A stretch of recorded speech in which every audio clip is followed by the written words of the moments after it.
Hi, welcome to this video series. We are talking about interesting problems in cryptography. Today I will talk about key derivation problem. In the previous segment, I talked about given one random key in the key space of say 2 power 128 or 2 power 256. The goal is to derive a set of new keys from the given key k. In the previous segment, my solution was based on the idea that I can call AES and evaluate at points say 1, point 2, and so on to derive multiple keys. Okay, each call to AES will give us some random number, and we can treat that as one key. This one is another key, and so on. This is a perfectly fine approach. However, in the implementation, I end up using the ECB mode because I cannot use easily other modes to just encrypt only one block, and that's perfectly fine. But still, some folks may not like ECB for whatever reasons. I understand there are limitations of ECB, but in our case, if all the inputs are different, then the ECB is perfectly fine. But still, we may want to look at other ideas as well. So what I thought of doing today is to show you how you could achieve the same goal using the counter mode. Okay, the counter mode. But I'm going to do a small trick. First, I will show you the counter mode quickly. So here is the counter mode from the NIST document. What you're seeing here is counter mode. The counter mode has counter number 1, and then we encrypt the counter number 1. Whatever counter number 1 has, that becomes encrypted. And that output is XORed with the plaintext to get the ciphertext. So the trick I'm going to play today is simple. What if my plaintext is set to 0? In that case, this XOR has no effect, right? I'm just going to pass the output of the counter 1 encryption directly to the ciphertext. Okay, that's all I'm going to do. I will set the counter 1 to value 1, set the message to be 0, the plaintext to be 0. Then I will get encryption of, this is what I'm talking about. Set the plaintext message to be 0, and then say, for example, set the counter or IV to be 1, for example, for the first block. Then I will call AES. Let me use this CTR mode on this key K using the IV 1 and message. This will give me my subkey 1, right? Subkey 1. Or if you want to call it key 1, that's also perfectly fine.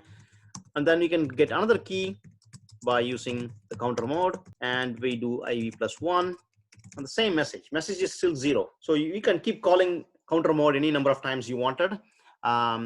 There are some limits, of course, due to birthday paradox, but that's a large number, especially if your block size is 128-bit block size like in AES.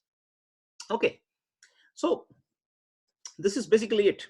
I'm going to show you now the implementation details quickly, and then we will run it. So I have my master key. This is what we are given, the master key K in the problem statement. How are we going to derive the subkeys? My initialization vector is initialized to 0 because in Java, when you create a byte array, it's initialized to 0. And inc means increment by 1. So now my IV is actually 1. I print it. I will show you when I run it. And my message itself, as I mentioned in my idea, message is set to 0. So what I'm encrypting it actually is, when a message is 0 in a counter mode, there has no effect whatsoever. Basically, we are just encrypting the IV. We are encrypting the IV, right? And then the output becomes the subkey 1. Suppose you would like to have n number of keys, you could just keep calling this loop n times, and then you get n keys. That's all. And encrypt itself is simple. You have a key and an IV and a plaintext. In our case, the plaintext is 0. So we call the counter mode, and we get the output, and that output becomes the subkey. Okay, so let's quickly run this thing. Okay, I think I have 10 keys. Okay, so we can see the first key has the IV 1. Oops, sorry for that. Maybe I'll use the more command. So you have the master key, the key K, right? First IV is 1, and then we encrypt this IV using this key K. Remember, my message was 0, so therefore the XOR has no effect. What I'm getting back is essentially encryption of IV with the value 1 using the master key, and that becomes my first key. And the next key is produced similarly by having my IV to be 2, and then encrypting using the same master key to produce a subkey, so on and so on. Okay, this is basically it. I talked about this problem given by Professor Jonathan Cutts and Yehuda Lindell in their book. In the previous segment, we actually instantiated this problem using AES, but we used the ECB mode. In this video, I actually replicated the same now without using the ECB mode, but using the counter mode. The trick we played though is that we set the message to be 0, and we set the IV to be 1 for the first subkey, IV to be 2 for the second subkey, and so on. So we do generate a pseudo-random numbers, list of pseudo-random keys from the master key K. In their notation, it's the seed, G, S is the seed, which in our case is the master key, and G is the generator, which is defined like this. Okay, I talked about it in the previous segment, so I will skip it. So basically, that's all. Given one key, we can easily derive a bunch of keys using this simple trick I just shown you. Thank you very much.